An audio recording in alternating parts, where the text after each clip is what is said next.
Welcome everyone to our latest podcast, this time with Nicqi Ashwood, who is a reverend of the United Church in Jamaica and the Cayman Islands, a teacher, mission partner, and gender equity advocate. She graduated at the Bossey Ecumenical Institute and Eden Theological Seminary in the USA. She is actively working against domestic and gender-based violence, sexual abuse, and human trafficking. She passionately fights for equal rights and the respect for human rights. Nicqi has been a member of several organizations and is currently working for the World Council of Churches that deal with these very serious issues worldwide. We would like to inform you that you are about to listen to some emotionally challenging and potentially disturbing stories. If you feel the need, please take a break and mind yourself. May we all learn from it and be part of the solution to these disturbing phenomena. Hello and welcome to this podcast with Nicqi Ashwood. Welcome, Nicqi. Thank you for accepting our invitation and thank you for taking your time. First of all, please tell us a little bit about yourself. Who are you? What you do? Thank you, and it's good to be here. I am an ordained minister with the United Church in Jamaica and the Cayman Islands, and I have been in ministry for 20 years this year, as of May 19. Congratulations. So, there you have it. I have been actively engaged in pastoral and administrative aspects of the church. I started with pastoral ministry in 2004 after a year of studies at the Bossey Ecumenical Institute, which is the tertiary education system affiliated with the University in Geneva and the World Council of Churches. And my primary study there was missiology and ecumenism. I returned home full with passion, ready to start ministry. And what took me out of the classroom as a teacher brought me full circle back to my work in the pastorate, because I left the classroom when I was not enjoying the fact that every year the school in which I taught, I was losing 2 to 3 girls per year to teen pregnancy, usually in grades 10, 11, thereabouts. And I remember after about the 4th year teaching, I realized one day that I missed a young lady, and I looked and I said, "Where is," and I called her name and nobody answered, and I said, "Oh, another one bit the dust, huh?" And when I got home, I reflected on the fact that I was no longer the compassionate teacher who was concerned about a girl being pregnant. And at that time in Jamaica, pregnancy was just about the death knell for studies as a student, because usually it meant the girl was invited out of the classroom system, and maybe if she had supportive family or years later when she was able to find a job, she could return to the education system, but operatively her life was over. The boys, on the other hand, were able to continue with their life. And in some instances, as is the case now, you would hear, "No, you can't speak about this because if you implicate him, he is a football player, and you fill in the blank, because whatever he did was so important that we couldn't speak about it publicly." The church I was in 2004 was an middle to upper class congregation, but we had several projects in the inner city near us. So we had 2 basic schools, which would be kindergarten, preschool, depending on where you're from in the world, and the two kindergartens were in the inner city, and they were split by political affiliation. And in those spaces, I was allowed entry because of my role as a pastor, but there were times when the road would be blocked and we knew exactly what was happening. And I remember once hearing that the security at the school had been invited to step out of his position because there was a pending investigation regarding word of him being implicated in sexual assault. The case was dropped. I thought nothing of it, except that years later I realized that I actually knew members of the family affiliated with the said case, and they didn't feel that justice had been done. So by the time I left congregational ministry to operate in mission in the fullest sense of the word, working with 14 denominations across the Caribbean, North America basin, I realized that something needed to be done. Now, I'm not going to tell you that I was Miss Expert. I think I was Miss Passionate. There's a big difference. I didn't have answers. I don't know that I still have. I didn't have solutions, but I determined that if I wasn't part of the solution, then I was contributing to the problem. Thank you, Nicqi, for sharing your journey of identifying and becoming aware of the issues you shared as gender-based injustices. What did your contribution for a solution look like? One of the years during my tenure at Caribbean and North America Council for Mission, I remember encouraging the planning team, let's do a conference called Restoring the Home Front. And HOME was an acronym for different issues that affected folks: health, opportunities, male-female relationships, education, and environmental issues. So there we were now, having this meeting in Trinidad and Tobago, Caribbean. And I remember asking the leadership of the church that was hosting us, do you know of any project that we could visit as the male-female relationships part of what we were doing? They thought a bit and they finally determined, let us go and visit X place. I'm not calling the name of the place because I'm going to share something that happened there and I'm trying to protect all the innocent, or maybe not so innocent. So we went to the space and we met the two leaders. The two leaders were a couple who, I'm not sure if they had met because of drug abuse or if they met after the recovery process, but they both had had issues with dealing with personal drug abuse. And they did a survey of their country, Trinidad, and came to the realization that there was no halfway house for female abusers. So they said, all right, we're going to find a space and see what we can do.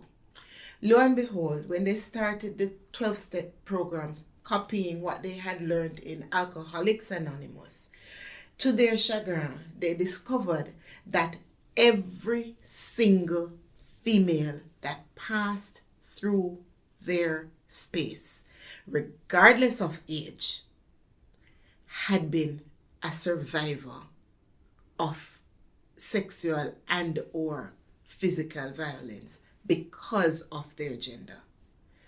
I remember when one of the girls, and this was a girl, literally, I don't remember if she had even hit 19 as yet, was telling her story, and she was dispassionately sharing the story as though she was speaking about a movie she watched. And in the middle of her telling the story, I heard a sound that sounded like a sob. And I'm like, but she's not crying. And I'm looking around the room because while she spoke, I was getting angrier and angrier. So I didn't process to the point of crying. I processed to, if I could meet those people, I would probably be in jail because I was ready to do physical violence to them just based on all she had been through in less than 3 years, having become an orphan. But when I look around the room, there is this 30, 40-year-old man sobbing. And he literally broke down a few minutes later and said, I'm sorry. I'm so sorry. We have done this to you. We men have done this to you. How can we ever restore to you what has been lost? And he just lost it.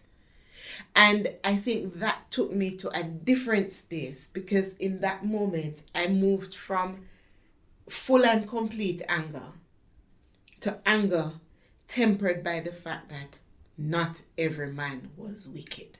And I resolved that as much as possible, I would seek to do something. I didn't know what the something was to transform the circumstances.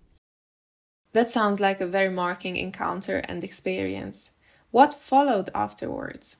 I then remember about 2 years later, I went to Curacao for another meeting for Ecumenical, the same organization I spoke of, where I was the Education and Mission Secretary. And in that meeting, we were taken to the red light district. And for them, their red light district is like a beautiful hotel, tourist section, and they have the city lights, and I mean, just awesome. But there was another side to the red light district. The church in the country had insisted some 40, 50 years ago, we don't want to mix with prostitutes. So when you bring in the sex workers, because sex work is legal in that country at the time, we don't want them near us. And that's how that section of the island had been cordoned off. With the church deciding we don't want anything to do with them officially, because I'm told that there were some church people implicated in the payment of services, but that's beside the point. What happened is that they found out that there were people going to the red light district, hiring individuals for the entire night. And in the process, women were just being abused, beaten, left almost for dead. And no one did anything about it initially, because of course, it's those heathens over there and not human beings in need of support. And I remember thinking, wow, those wicked people. Of course, you know, it's easy to talk about those wicked people and never looking at our space and thinking about our context. So fast track a few years before I go back to the rest of the Curacao story. I'm sitting with Reverend Margaret Fowler, a minister who used to be serving the United Church in Jamaica and the Cayman Islands, my home church.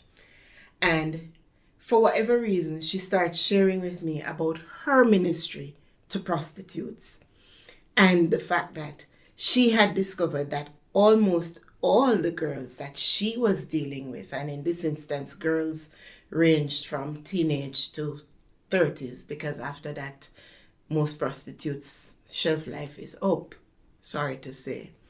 She had found that many of them had been victims of childhood sexual abuse. So they felt as though they had zero value. So why not get paid for it rather than being beaten or abused for it being sex? So she had started this ministry and had established a halfway house for them. But in this case, it wasn't so much to cure them of their ills as to offer them alternatives when they were done with studies. And the house saw to it that they got traditional education, and in some instances perhaps a little cooking, a little needlework, so that if they chose to leave that lifestyle, they had something on which to fall back.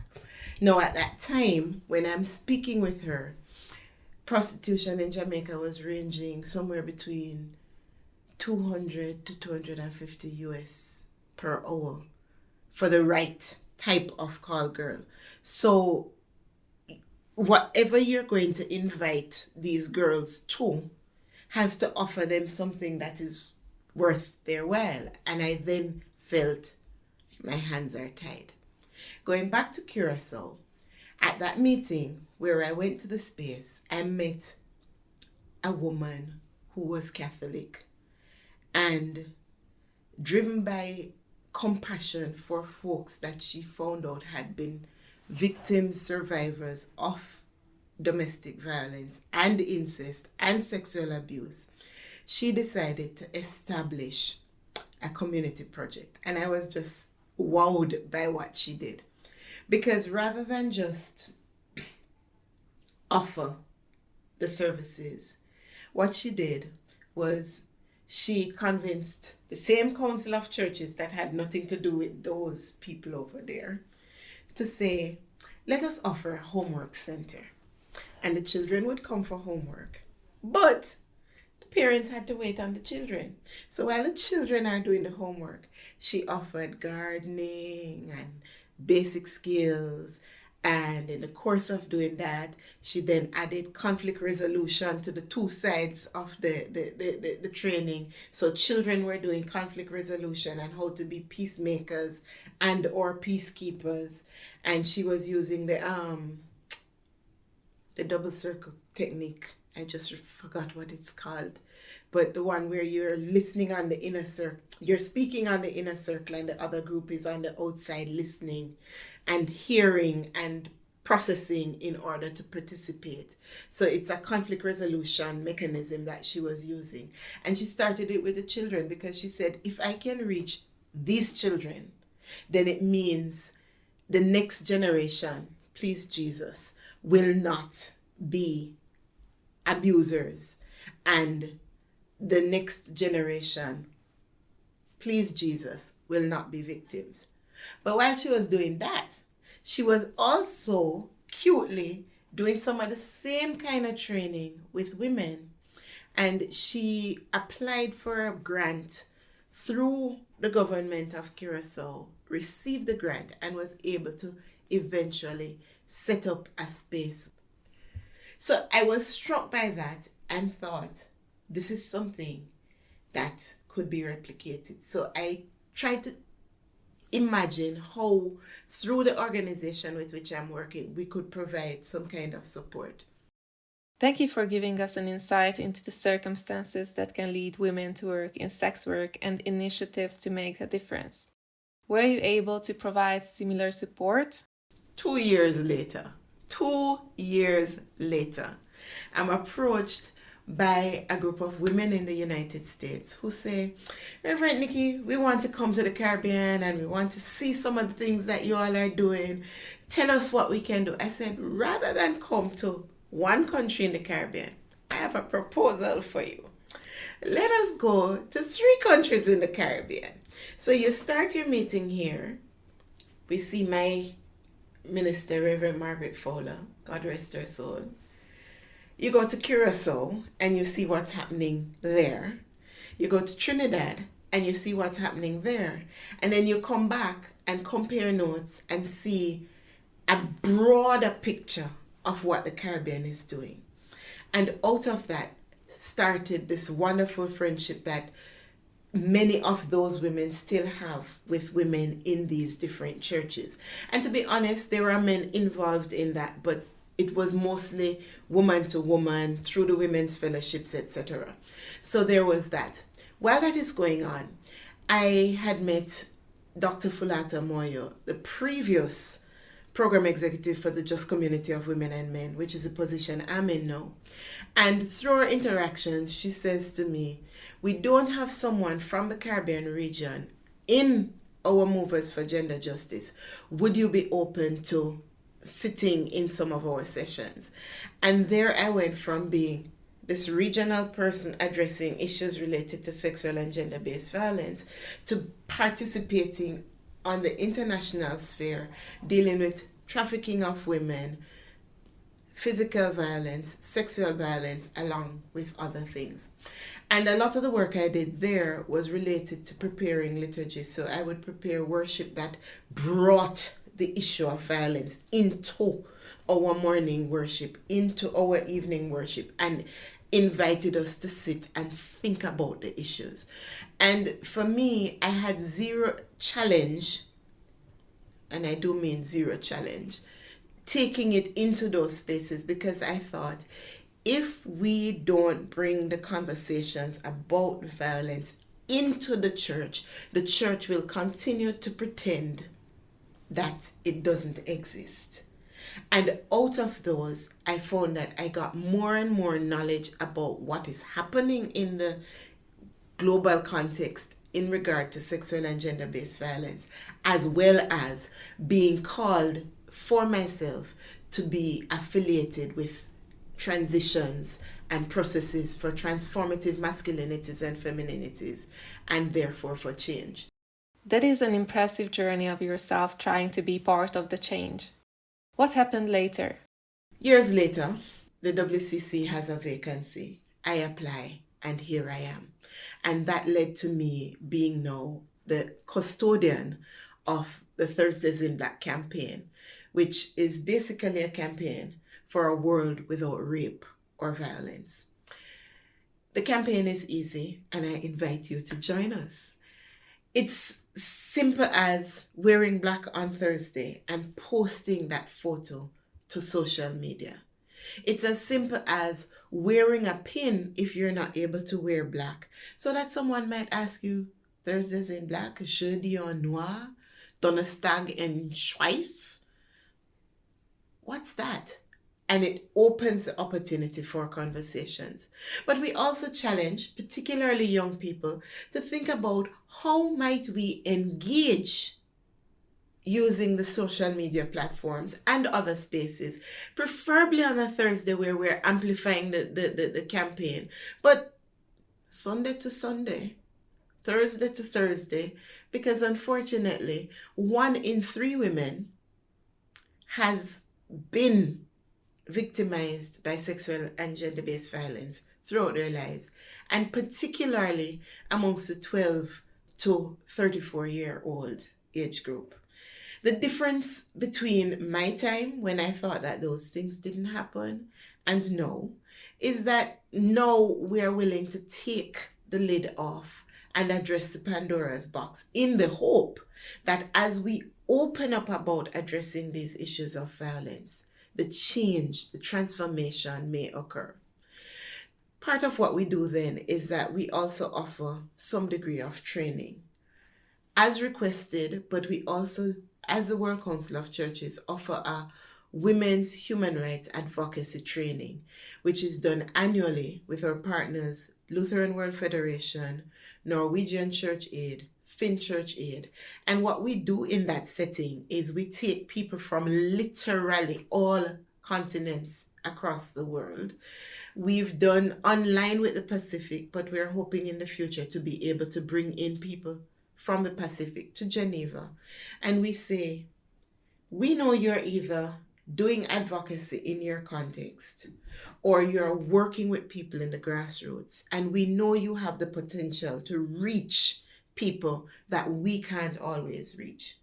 Help us to use the skills that we're offering you to train others in your community. So it's kind of a trainer of trainers, but also to utilize the mechanisms available at the United Nations to help the UN administer justice on behalf of those whose rights are being trampled on and violated, on behalf of those who often are silenced or hidden in the shadows. It means then that we offer training on how to prepare what is called an advocacy brief, which is kind of a nice poster that shares what we are about and invites people to look. We do elevator pitches, which is helping people to get the point in 30 seconds to 2 minutes. And we offer folks a guide on how to prepare what's called in the UN circles a shadow report, which is an alternate report that speaks to the reality on the ground, especially as it relates to human rights violations identified through the CEDAW protocols, which is the Convention for the Elimination of All Kinds of Discrimination Against Women. We also work with the CEDAW committee to invite ourselves and participants to sit in a CEDAW session, not so much that we can speak, but when we hear what takes place in the CEDAW meeting, it gives us a better sense of, oh, so in my country, I need probably to be thinking about XYZ and making the difference. Thank you for sharing this insight of your global work within the WCC for the just community of women and men. Is there anything you would like to share at the end? As I prepare to take a breath and close, I want to suggest that if the statistics say 1 in 3 females are victims, survivors of sexual and gender-based violence, then it means that for every 3 of you watching, for every 3 of us in this space, at least one of us has been victimized. One of the quicker ways to notice is changes in behavior on either extreme. So you might have a quiet person suddenly becoming very outgoing, and it doesn't always mean that the person has been abused, but that is one of the indicators that invites us to stop, think, and stop exploitation where we can. The other extreme might happen. The person was very outgoing and they suddenly become very quiet.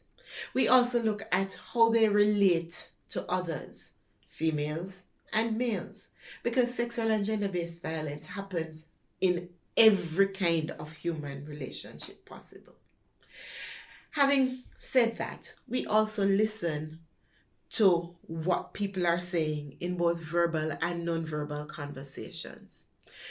All of us are not experts in solving the issue, but all of us can be part of the solution to the issue. If you see something is happening, don't fly off the handle. Don't shame the person for what seems to be very unnatural behavior, but speak to a counselor, preferably one who is trustworthy. Speak to a religious leader, assuming the religious leader is not implicated in acts of violence, because unfortunately, some of us are. And find out where the nearest hotline is, the nearest shelter, and be part of the change by directing folks there or volunteering there. And on that note, I say thanks. If possible, wear black on Thursday, take a picture, post it to social media. And I also want to thank these wonderful young people here for making the opportunity for me to share my story with you. God bless and thanks. Thank you very much.